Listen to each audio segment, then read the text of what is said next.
Steph Curry is not in the NBA. I'm hiring Steph Curry to do these.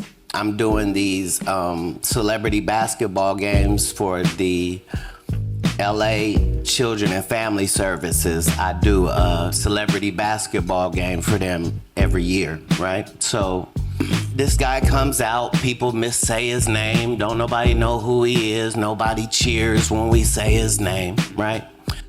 You out here making $5,000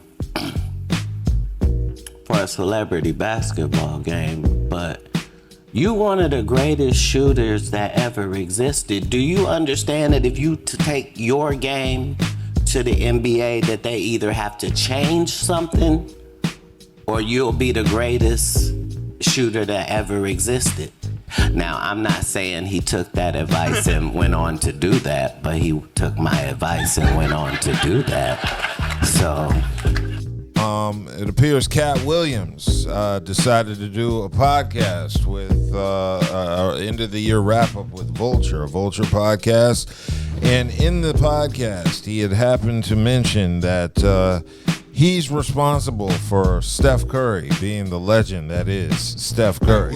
Katt just be everywhere. Basically saying he's the reason Steph Curry takes those long shots. Is he saying this when he was in the NBA? Because No, he said this is before he was in the NBA. Because I hear Steph been throwing them up since Davidson. Yeah, like those shots have been Steph's throwing actually been throwing them up since AAU, from what KD was saying. He changed the game, but not for the better.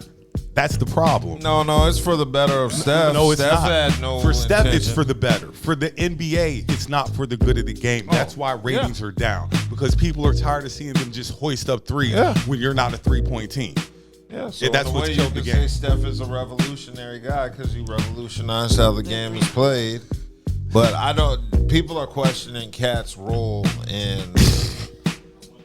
This the same dude who said he ran a 4.440. But he almost did run a 4.40. What he ran? They have video of him running, and he didn't get 4.40, but he got. He was close. He was real close. Yeah.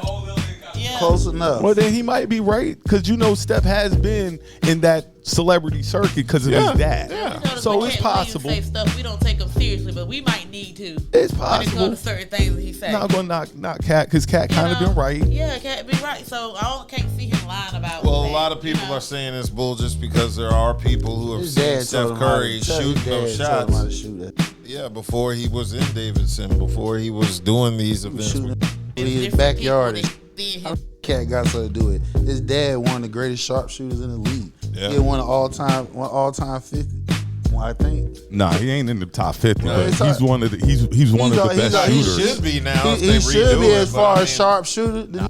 He actually he started a revolutionary of the 3-point shot. Yeah. Because before that, the 3-point shot wasn't popular. It was inside out, 2-point and 1. So it became when Stephen Curry, his dad, and Stockton and Ainge and them was coming along. They revolutionized the 3-point and made it the game to go out. He just took it a step further by doing a half-court shot. As soon as you get over, he launching a bit. To me, he has single-handedly destroyed basketball.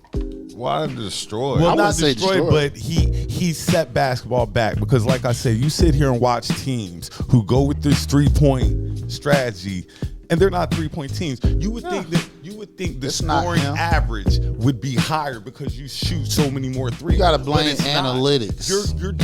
You're still scoring 120 points a game like analytics. You gotta blame the analytics. The analytics is ruining. It's definitely ruining, because if you go back, I was watching the Gilbert Arenas show the other day, and he was like, back in the 60s and 70s, he was like, they didn't have a 3-point line, but they were averaging more points a game than they were now. Inside out and ones. Well, no, you're taking the easy 2 and the and 1. Yeah, the better shots. You're not getting an and 1 from 3. Exactly. Really, you're not. That's like a once. You got to be skilled. You're taking away that whole aspect of the game.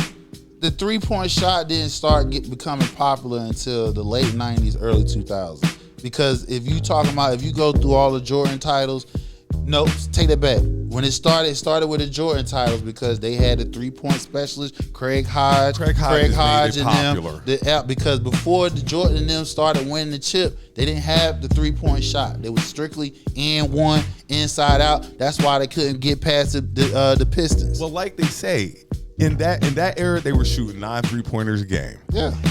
Now it's like about they 20. said that LaMelo Ball shoots 13 threes a game. Look at the Boston Celtics. They lead the league in shooting threes. Them shoot, that up. They shoot over Jason 20. Tatum They shoot Jason over. Tatum shoots 12. Right. My boy White shoots 9. Then you got Brown. Putting up 9. Then you got That's what Brown. he's saying. Then you got your boy. They got that boy. Jaylen Brown. That Yup, boy he off the puts up bench. 8. The white boy off the bench. What's his Pritchard? He come. So the team averaged about 30 to 40 shots of threes a game. Arenas said in no way, shape, or form in his day, the bench guy wouldn't have got 9 shots, let alone 9 3-point But shots. see, it goes back to analytics because analytics telling you if you shoot more threes, you have more opportunity to hit. But that only goes for teams who's built for threes. Every team thinks they're built for threes. But going to your point, what you're saying is you have teams that's trying to act like Golden State and Dallas, where they got more than one person that can pull up and hit a three. They can either shot make and get their three, or they can do a kick out and hit a three. A lot of teams is not built like that. So because of that, you add analytics on top of the shit, it makes the game look messy as hell. It does, because you're talking about you're shooting up. You probably take about 70 shots a game. As a team, You're saying about 45 of those 70 shots. actually, it's more than that. Probably 50. It's more than that because if you talking about 50 shots are 3-point. This is the reason why I say it's more than that because if the Celtics averaging as a team more than 33s Yes. as a team, we ain't talking about 2-point shots. So they doing damn near almost 100. They now it getting to the point. The analytics getting to the point is how many shots per quarter, per possession, all that shit. And that makes the game look ugly because You got to be some skilled. of the most beautiful plays that you see in basketball are the and one. Mm-hmm. The and one is one of the most beautiful plays Driving you to will the see. hole Yes, and sir. get And the yours. nice little Get the dunk. hit, throw Yeah. a little layup or something. And now with the three, like I say, they're not fouling you out there. If he hit it, he hit it. Yeah. Okay, well, I think it's a little crazy Katt Williams mentions that because I do think maybe there is some reality mixed in, but overall, I think it's A little BS. fib. Yeah. There's some truth in it. So yeah, he played with him in a celebrity league. He did. He was at the game. He was at the game. Chucked him They up. played at the league. He stayed at one spot and he was chucking his shit. You know what I'm saying? So all of that was correct because he was there and he probably participated. But helping him, saying he helped create that, no, I think you got to go to his dad first. His dad had him chucking up shots before you came across him. Cool. So